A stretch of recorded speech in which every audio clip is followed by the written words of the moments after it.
भगवान विष्णु के वराह अवतार ने दैत्य हिरण्याक्ष से बचाया था पृथ्वी को। जीवन मंत्र डेस्क हिंदू धर्म ग्रंथों के अनुसार भाद्रपद मास के शुक्ल पक्ष की तृतीया तिथि को वराह जयंती का पर्व मनाया जाता है।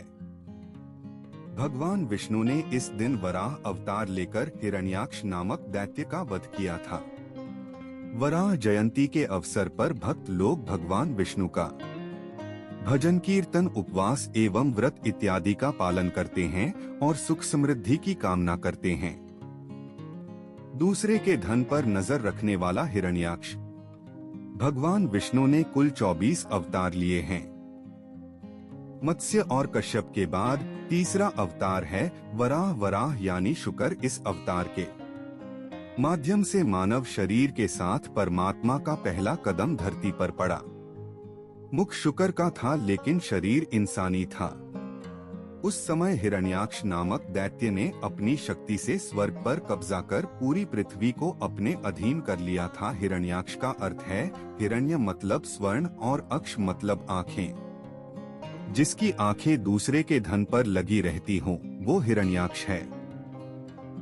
जय और विजय बैकुंठ से गिरकर दिति के गर्भ में आ गए।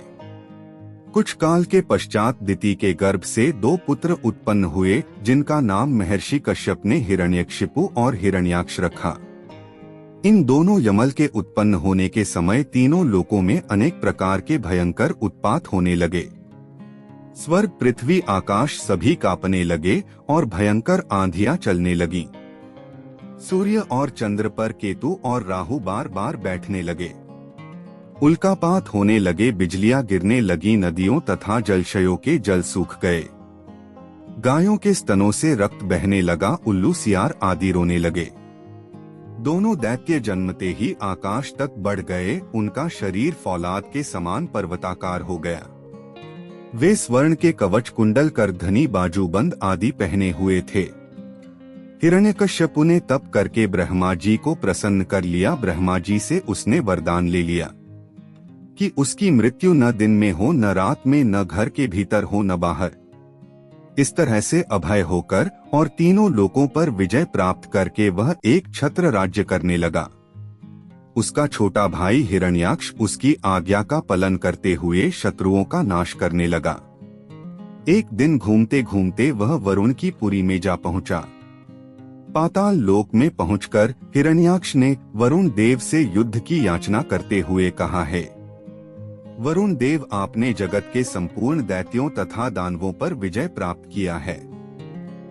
मैं आपसे युद्ध की भिक्षा मांगता हूँ। आप मुझसे युद्ध करके अपने युद्ध कौशल का प्रमाण दें। उस दैत्य की बात सुनकर वरुण देव को क्रोध तो बहुत आया, पर समय को देखते हुए उन्होंने हंसते हुए कहा, अरे भाई, अब लड़ने का चाव नहीं रहा है और तुम जैसे बलशाली वीर से लड़ने के योग्य अब हम रह भी नहीं गए हैं। तुमको तो यज्ञ पुरुष नारायण के पास जाना चाहिए, वे ही तुमसे लड़ने योग्य हैं। वरुण देव की बात सुनकर उस दैत्य ने देवर्षि नारद के पास जाकर नारायण का पता पूछा।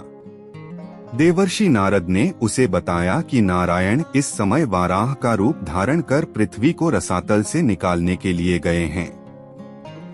इस पर हिरण्याक्ष रसातल में पहुंच गया। वहां उसने भगवान वाराह को अपने दाढ़ पर रखकर पृथ्वी को लाते हुए देखा। उस महाबली दैत्य ने वाराह भगवान से कहा, अरे जंगली पशु, तू जल में कहां से आ गया है? मूर्ख पशु, तू इस पृथ्वी को कहां लिए जा रहा है? इसे तो ब्रह्मा जी ने हमें दे दिया है। रे अधम, तू मेरे रहते इस पृथ्वी को रसातल से नहीं ले जा सकता। तू दैत्य और दानवों का शत्रु है, इसलिए आज मैं तेरा वध कर डालूंगा। उदयगिरि की गुफा। विदिश गुप्त साम्राज्य की प्राचीन राजधानी से मिला शिलाचित्र।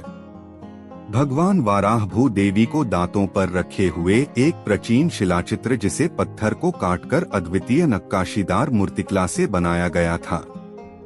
हिरण्याक्ष के इन वचनों को सुनकर वाराह भगवान को बहुत क्रोध आया, किंतु पृथ्वी को वहां छोड़कर युद्ध करना उन्होंने उचित नहीं समझा और उनके कटु वचनों को सहन करते हुए वे गजराज के समान शीघ्र ही जल के बाहर आ गए। उनका पीछा करते हुए हिरण्याक्ष भी बाहर आया और कहने लगा, रे कायर, तुझे भागने में लज्जा नहीं आती? आकर मुझसे युद्ध कर, पृथ्वी को जल पर उचित स्थान पर रखकर और अपना उचित आधार प्रदान कर।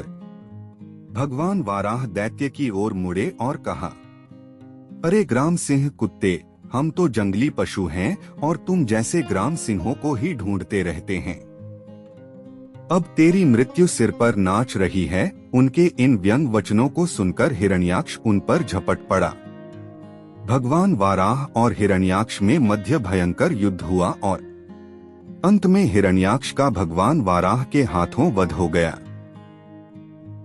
धन्यवाद। आपको हमारा वीडियो कैसा लगा हमें जरूर बताएं।